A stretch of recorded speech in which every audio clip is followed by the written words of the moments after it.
all rise. Be seated, thank you.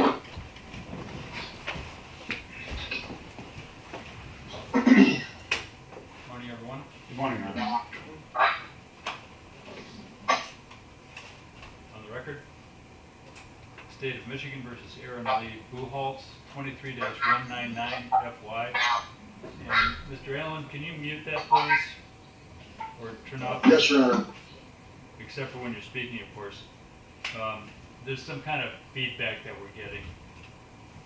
And Ms. Buchholz is here in the courtroom. Her lawyer, Mr. Allen, is here by video. The people are represented by Mr. Buchholz. This matter is before the court for a bond violation hearing, and the pretrial services officer has prepared an amended bond violation report, which consists of the original report and then additional testing information for August 14 and 15. And Mr. Allen, have you had the opportunity to review that information?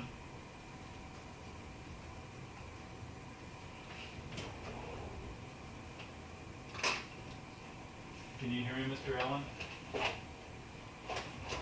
Yes, Your Honor. I'm sorry. I thought I was unmuted. Okay. And have you had the I never do it. and have you been able to review that information with Ms. Buchholz? I have not, Your Honor. I received it this morning at 8:38. I was not able to talk to Ms.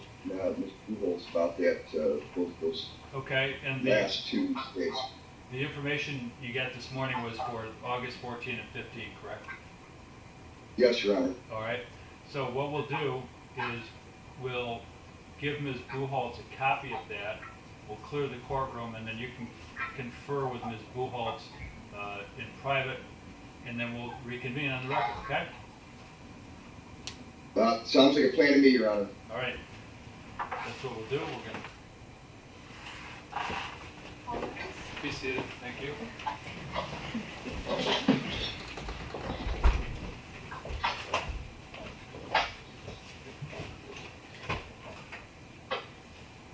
Back on the record in People versus Buchholz.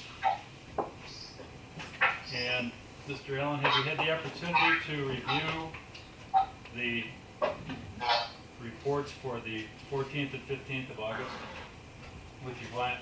I have, Your Honor. All right. I have, Your Honor. Very well. So the rules of evidence do not apply to this hearing under MRE, Michigan Rules of Evidence 1101 B3, which states that the rules don't apply to proceedings with respect to release on bail or otherwise. And so it's my intention to admit the amended bond violation report together with the report for the 15th and 14th of August as Court Exhibit 1. And Mr. Buchholz, anything on behalf of the people? Your Honor, the people defer to the court's determination. If the court wishes to hear testimony from Ms. Wood, the pretrial services officer, we can certainly call her, but her report appears complete and we have nothing to add. Very well. Mr. Allen, anything that you would like to say, or do you want to call Ms. Wood as a witness, or do you believe the report speaks for itself, or what's your client's position? Your Honor, my client's position is this. There have been, and it's documented in the report, a number of false positives. There have been some equipment malfunctions that are documented and that I've communicated with Ms. Wood about the initial week that the SilverLink was utilized. And my client has already admitted to Ms. Wood that I believe on August 3rd, after hearing the repeated media reports that for some reason the media up there is fixated on with this glorified drunken argument.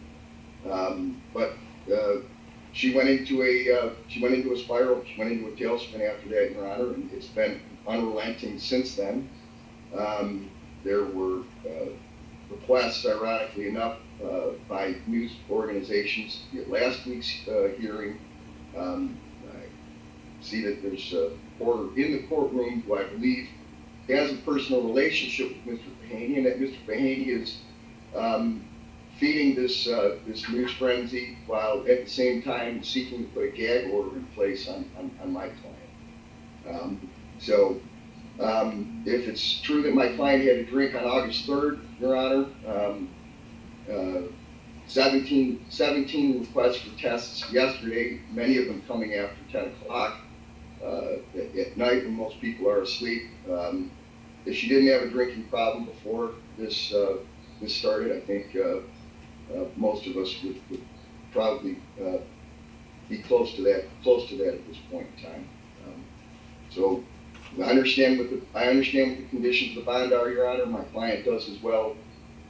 There's no disputing that there are some mistests that occurred here, and that there have been some confirmed positive tests, but many of the tests that were initially reported as positive were later determined to be false positives. So I don't really know. There are some statistics. I think there have probably been dozens of negative tests that have occurred over time, and there have been some that have not either been taken or that have come back as positives. I think my client has already spent 4 days in jail before she's had an opportunity to put on or to contest this at the preliminary examination. She's sitting here with a 5-year felony sitting over her head over something that, while unfortunate, shouldn't have happened. I think is egregiously overcharged.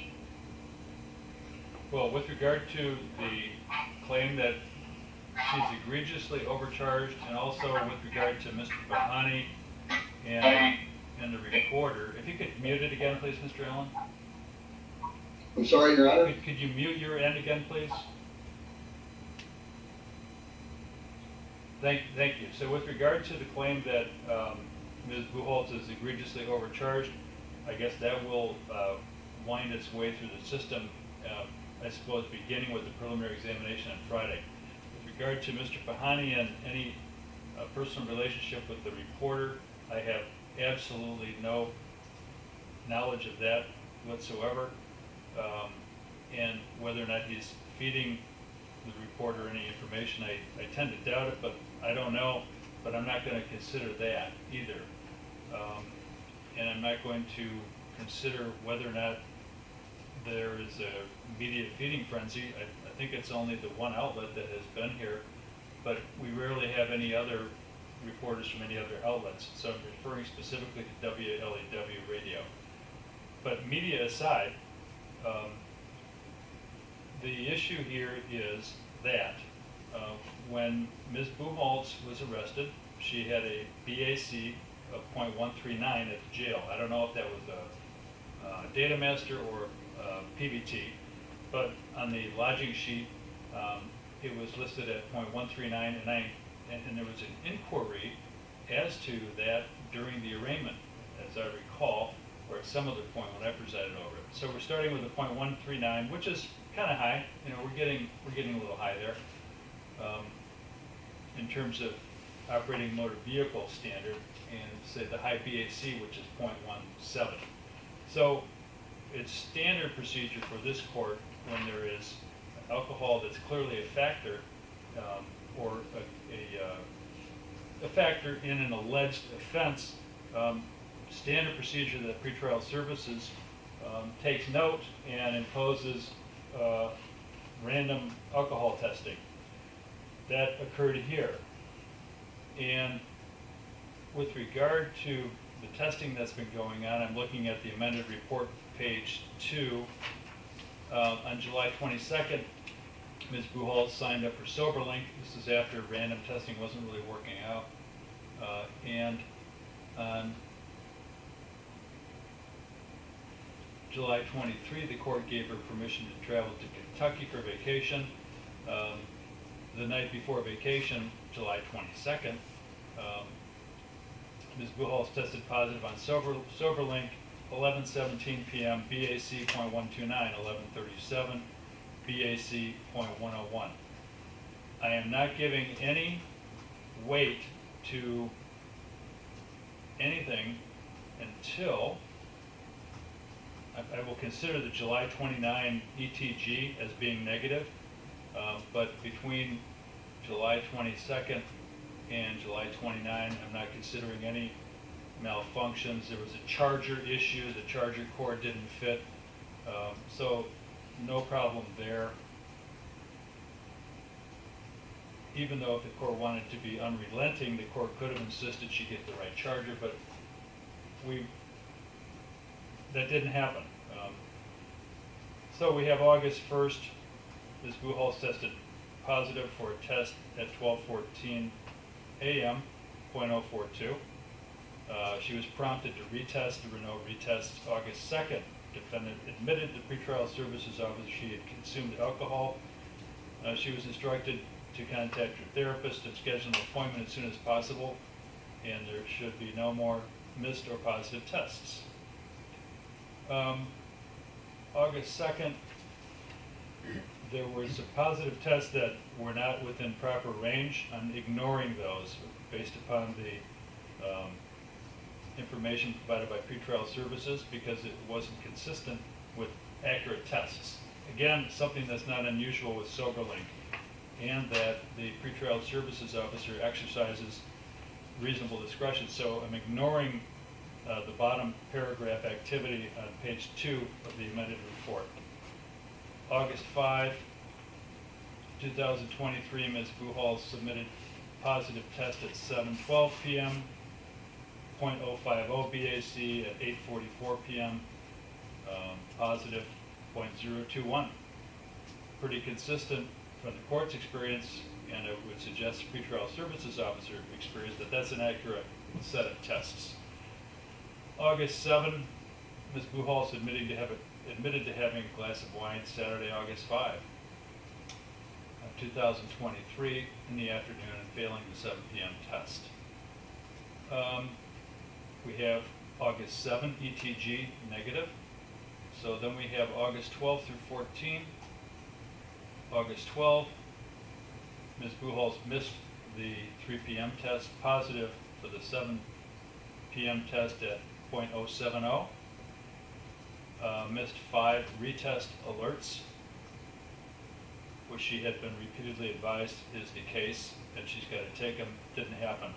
Positive test at 9:50 p.m., .050 on August 12 again.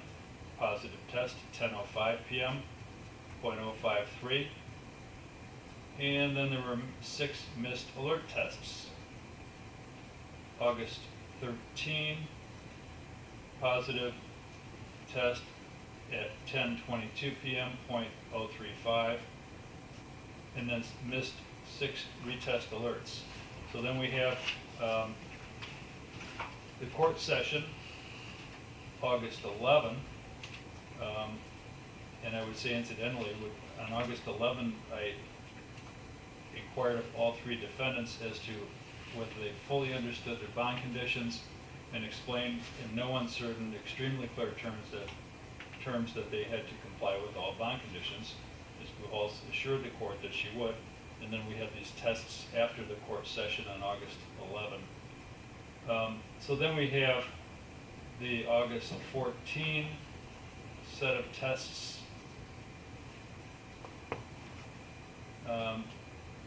7 p.m. test missed. 7:30 positive test .062. And going back in time, the reports are kind of in reverse. 7:15 positive .074. August 14, this is yesterday, .075 at 6:54 p.m.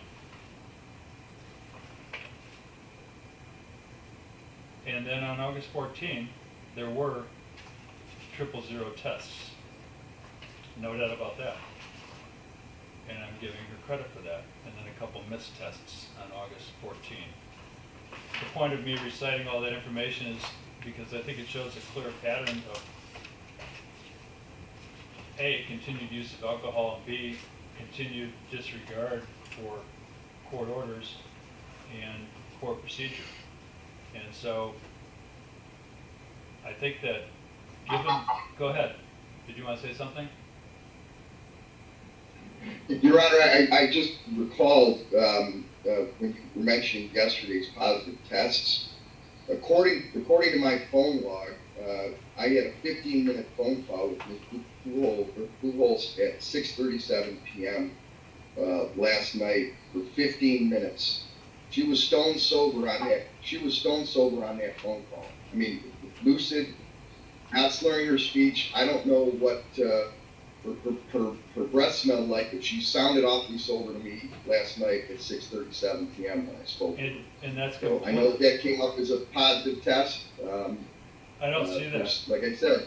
I don't see, that's not a positive test. She didn't have any positive tests yesterday.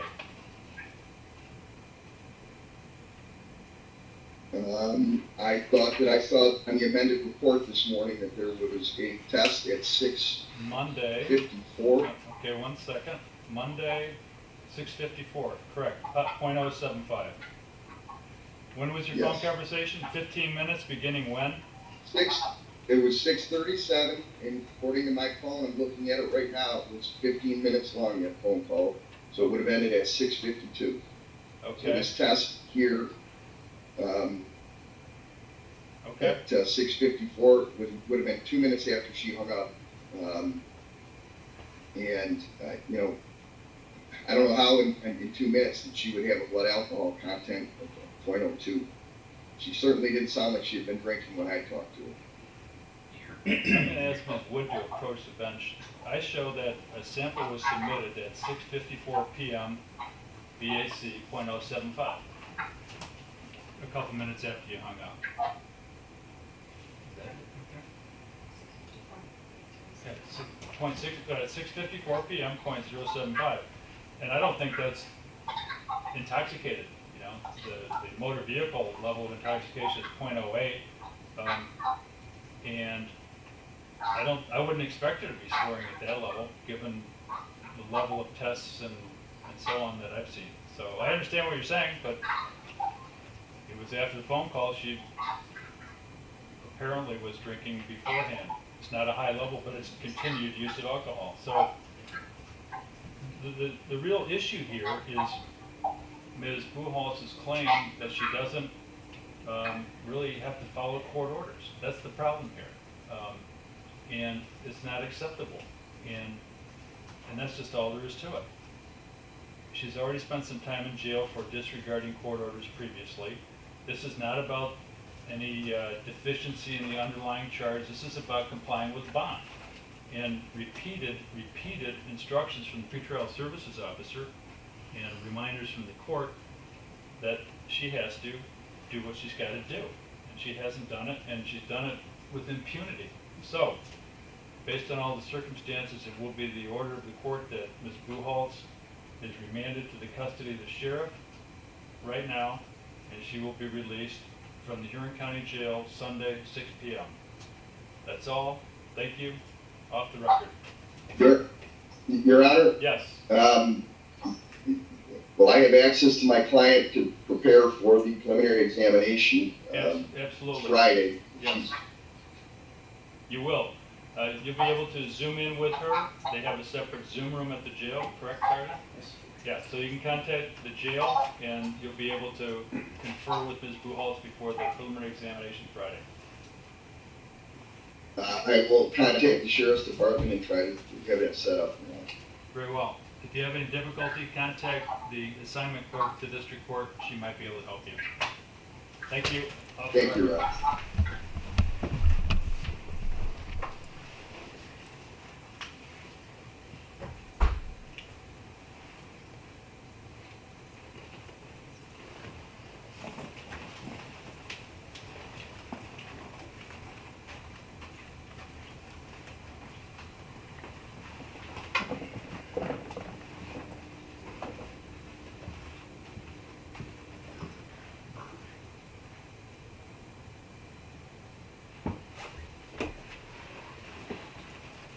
I got kids up like two types of this. Yeah. Yep.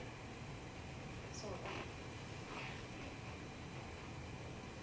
What about my car that's parked in the back? Is it in the parking lot or on In the the road? parking lot or behind the court? That should be fine. Yeah.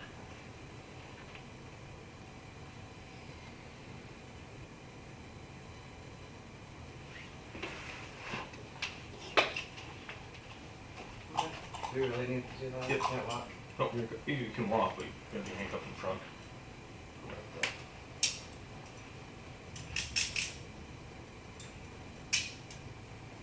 Do you have anything in your pockets that would not be allowed in jail, such as a prescription drug or anything like that? Hold on. I'm hearing you say that. Take pictures. So do you mind if I just check everything over there? Nope, it's fine.